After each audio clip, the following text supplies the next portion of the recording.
So on Yom Kippur morning, the Torah reading is one of my favorites.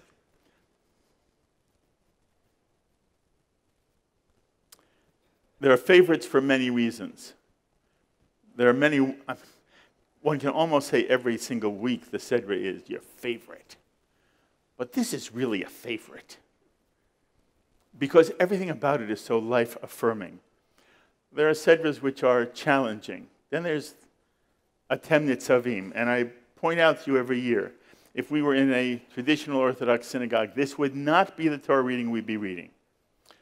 The tradition has us reading a passage from Leviticus, and basically there was a change throughout liberal Judaism where instead a passage was chosen that more reflects both the tone and the goal and the vision, and I dare say the blessing of the holiday. And Atem Nitzavim has in it the two critical messages which need to be repeated every year, just as a Torah reading needs to be repeated every year. So I'm hoping most of you know this, and we can just do it together. So for example, one of the primary themes in this Sedra is a theme you will hear Paulina Schaefer read when she reads the Torah for us, where it says, the Torah is not too far from you. It is not across the ocean that you have to go travel for it. It's not up in the heavens that you must go up to heaven to find the Torah. No. The Torah is here on earth, and then the phrase is in your mouth and in your heart to do it. And from that line, the rabbis create one of the all-time great midrashim, a great midrash, which encompasses the essence of what the Jewish tradition is and how it works. And most of you have heard it from, I know every one of you in this room has heard it, but you'll hear it again today. There's a debate going on in yeshiva. The debate is over how you kosher an oven for Passover. And they're fighting and they're fighting and fighting. And then one rabbi says, I know how to kosher an oven, and here's how you do it. And another rabbi says, no. You've got it wrong. This is how you kosher an oven for Passover. And the first one's, what? You question me? Wait. I will prove to you that I'm right. How will you prove to me? Watch this. You see out that window? You see that tree? If the law is as I say it is, let that tree prove I am right. And in the midrash, the tree actually gets up and jumps 3 cubits, and everybody goes, whoa. And the rabbis say, but who learns anything from a tree? The rabbi says, wait a minute then. You see that brook running by the tree? Let the brook prove that I'm correct. And the brook turns and runs upstream. Whoa. The rabbis say, who learns anything from a brook? If the law is as I say it is, let the walls of this yeshiva prove that I'm right. And the walls begin to fall. And another rabbi jumps up and says, rabbis would debate a point of law and you would dare fall on us? And so the walls stop falling and are to this day, if you ever go to Israel, you will find the yeshiva with the walls not quite upright. And then the rabbi says, okay. He pulls out the last stop. This is beyond question, beyond dispute. He says, if the law is as I say it is, let a voice from heaven come and say so. This rabbi is asking God to tell the group that he's right. And everybody becomes very quiet. And in the midrash, the still, small voice says, what are you hocking him for? The law is as he says it is. A tree, a brook, walls, okay. But a voice from heaven, God, God's self, says, Jaime is right. I submit to you, in virtually every religious tradition in the world, that would be the end of the story. Except in the Jewish tradition, it isn't. Because in the Jewish tradition, the midrash has the rabbis jumping to their feet and saying to God, who asked you? But out. And the chutzpah of the rabbis is, they quote Atem Nitzavim, the verse you'll hear Paulina read. You have told us in the Torah is no longer in heaven. It is in our heart, our mouths. We decide what the Torah means and how Jewish law is to be followed. It's no longer your role. You stay out of it. We'll argue till the sun sets, but it's our argument and our decision. It is in human hands, in human hearts. It is no longer a matter of heaven.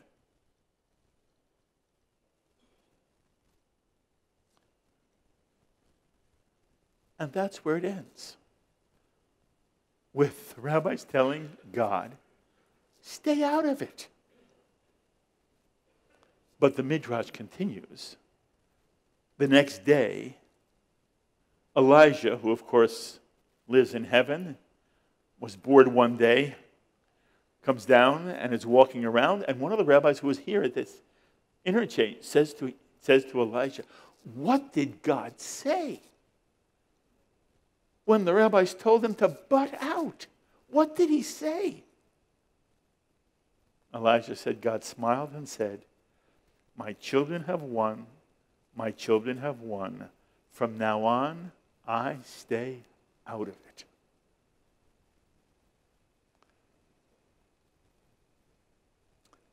And the great Gaon of Vilna does a drash on the drash. The word for win is also the word for forever.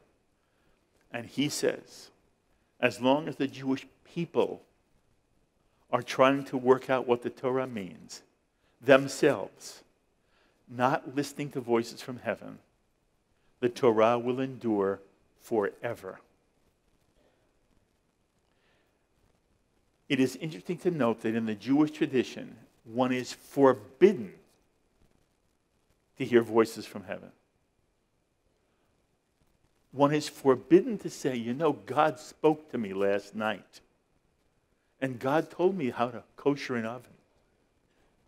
Or how to engage in war. Or how people should pray at the Western Wall.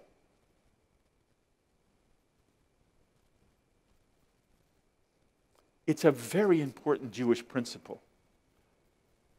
That in the Jewish tradition, the notion is, and by the way, the rabbis who wrote this midrash, they were committed ideologically. I don't know what they thought in their heart, but I know ideologically, philosophically, they were committed to the notion that this Torah comes from God. But that once it comes from God, it was given to human beings. Abraham Joshua Heschel, the great rabbi of the 20th century, one of the great lights of modern Judaism, describes the way the children of Israel received the Torah. Yes, he says, in some way it comes from God, but the Torah is the written response of human beings to that God. These are not God's words, says Heschel, an Orthodox Jew. What Heschel says is, these are the words which the children of Israel heard at Sinai. There are moments in life when individuals have a sense of a presence. You can't define it. You can't take a picture of it. You can't weigh it, box it. It's a moment. It's a moment. It's what Maimonides calls a flash of lightning. It happens in a moment. But in that moment, there's a sense that we are with a presence of divine proportion. When the Jewish tradition talks about there being one God, it means that all humanity, Jew and other peoples, all experience that very same flash of lightning. It is not reserved for Jews. It is a universal human experience. And then each people define or respond to that moment, that flash of lightning. And what the Jewish tradition says is, in one moment, we don't know how, it's not about history exactly, but something happened in the wilderness to the children of Israel on their way from Egyptian slavery to freedom in the Promised Land. Something happened to them at Sinai, where as a community, they experienced that flash of lightning. And then the Jewish people have spent the rest of their lives trying to articulate in written word what they experienced in that flash of lightning. The best analogy is between people who love each other. You love somebody deeply. There are moments that occur between two people. Has nothing to do with words. It has to do in some way with a flash of lightning. A moment where there is what Buber calls the I-thou experience.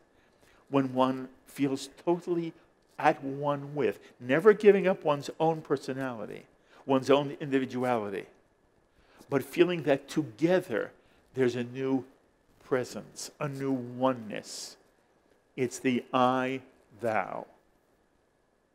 And out of that I-thou, the rabbis teach, people come away from it never the same. Anybody who's been in love knows what that moment is and knows that afterward, one feels a sense of responsibility to the other. So that even if the other doesn't say, I don't want you to A, B, and C, the beloved knows not to do A, B, and C. And the beloved might go into a room and write down 10 things they're sure the I-thou relationship they just had demands of them. And one day, they take that list of 10 things and show it to the beloved of the I-thou, and the beloved says, well, 7 of these are perfect. 3 I don't care about at all. And 5 years later, another list will be written. And the list will be shown, oh, 8 of these are right. 2 of these I don't care about. The Jewish people have been writing a list of what they experience God wants of us. This that comes out of this extraordinary moment of I-thou with the universe. A universal experience. And then the Jewish people articulate it in their way. And in their way is Torah. And then the midrash comes to say, understand, that's what it's all about. It's all about the Jewish people constantly trying to refine what it means to receive Torah, what it means to live in a world where there's justice and kindness and people are empathetic, that empathy is the basis of human morality. I will not permit you to be lonely or to be in pain. The responsibility of every human being is not to make other people happy. The responsibility is to keep them from pain and to keep them from the ultimate pain of loneliness. How one does that? Each generation gets it better. In our lifetime, people who have been in this Chavurot for 40 years, we have seen such changes in understanding of human nature. Where at one time things were unthinkable, they're now embraced as humane and human and uplifting. And that process continues forever. But it doesn't come from God. It comes from human beings doing the best they can in community, to find the I-thou relationship and how to best articulate it. In as mundane things as how do you kosher an oven, to such profound things as how do you bring real peace in the family, shalom bayit. How are you able to create the blessing of forgiveness in the family? That there is no alienation. There's no sense of strife. How do you work out in a world where there is so much pain? There's extraordinary joy, but it's silly not to think that there's obviously pain. And we want to put our arms around all the people we love and make them feel better and take away the pain. How one does that is the challenge of being a human being. Not simply of a Jew. It's the Jewish responsibility. It's the human responsibility. And almost every religious tradition, no matter what their symbolism is, they come to the same insight. We will try to keep people from pain, even if they don't articulate it that way. That's what they're doing. And this is the genius of the midrash, one of the most important midrashim of all the Jewish tradition, based on today's Torah reading, Atem Nitzavim, the Torah is not in heaven. It is in your mouth, in your heart. Now go figure it out. Don't ever listen to a voice from heaven. And then it says, I have set before you the blessing and the curse, life and death. Therefore, choose life. This also becomes a hallmark principle in the Jewish tradition. If you understand what the Jewish tradition is all about, if somebody says, what is Judaism? Judaism is not a religion. We're used to using the word religion because we live in America, and there are other religions. Religions are based on a certain dogma, a certain creed, a certain belief system, and then in some instances it leads to certain behavior. The Jewish tradition understands that there is this Shekhinah in the world, this presence in the world, where every now and then one feels that flash of lightning, that one has a presence at walking at one's right arm. That's the way the tradition says. The Shekhinah walks at the right arm of every human being. Tradition does not talk about a God who interrupts the laws of nature. The Jewish tradition talks about a God who gives presence. What Judaism is, not a religion, it is an embrace of life. Everything about the Jewish tradition demands of us that we embrace and celebrate life. For ourselves, for the people we love, And it's interesting, what are the Jewish obligations? And some of the obligations are those to take care of those in pain. You were to visit the sick. You were to comfort the mourner. The Jew has the responsibility to lay someone to rest.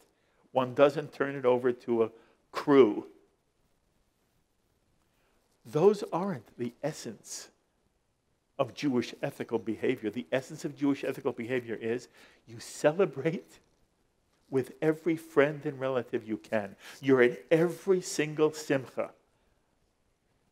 You don't let a horror go by you're not part of.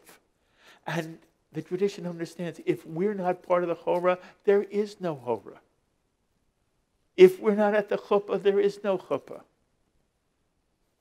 If we're not at the bar mitzvah, what's the point? If there's a baby naming, we have to be there.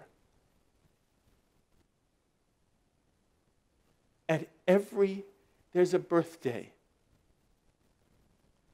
a milestone birthday.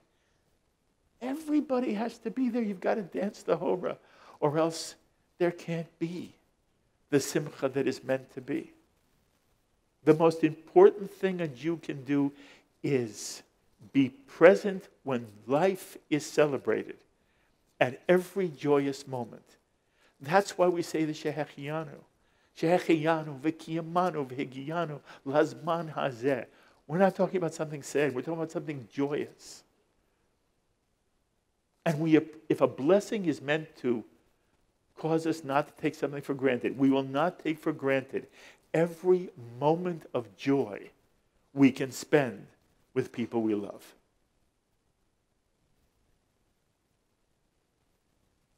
And for this year's theme of blessing and bringing blessings to those we love, it is so interesting. The Jewish tradition says, I have set before you life and death, blessing and the curse, therefore choose. It's interesting that the Jewish tradition thinks that people would choose death, but we know they do. We're told to choose life because people sometimes don't. But there's a fascinating set of passages in the Torah and in the Tanakh that speak directly to this.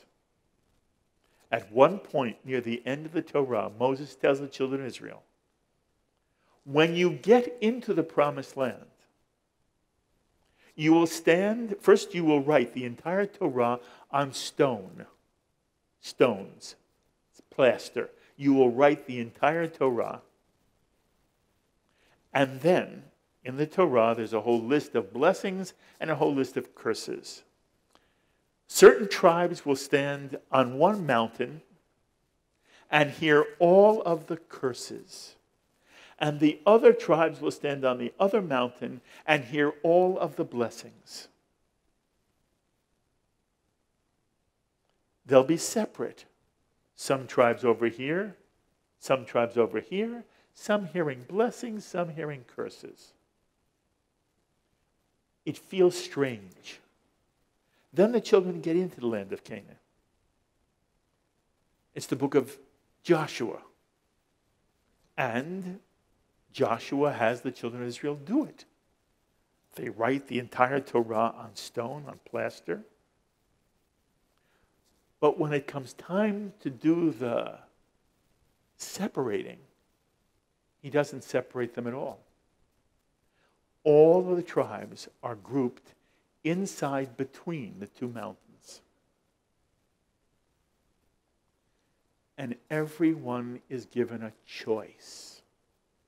Which mountain do they want to look at and listen to? Do they want to listen to the curses? Do they want to listen to the blessings? It's their choice.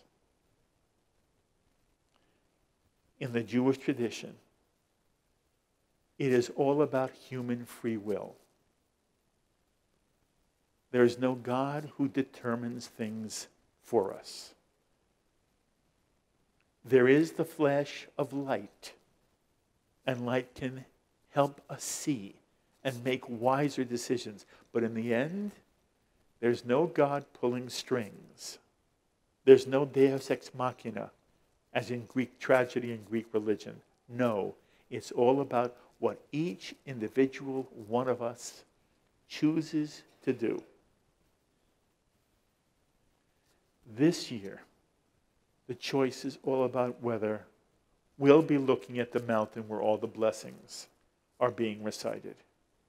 And will we be inspired to choose to find ways to bring blessings to others, because it doesn't happen without conscious choice, without kavanah. And so the Torah comes to remind us today that this is a living text that asks us to soar as a community in blessing together, determining the best we can, how to be as human as we can.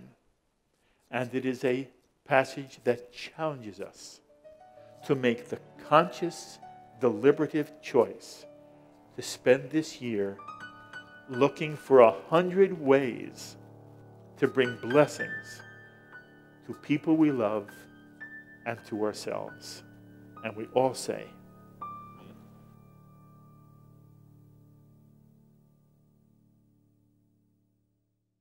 We would be pleased to send a complimentary DVD of this program to anyone who wishes to support JBS with a tax-deductible gift of $36, double chai or more. Simply visit the JBS website at jbstv.org and click on the Donate button to make a donation by PayPal or your credit card. And please, indicate the program for which you would like a DVD. Or you can send your tax-deductible check to JBS, P.O. Box 180, Riverdale Station, Bronx, New York, 10471. And again, please remember to indicate which program you would like to receive with our compliments. And we thank you for your kind support.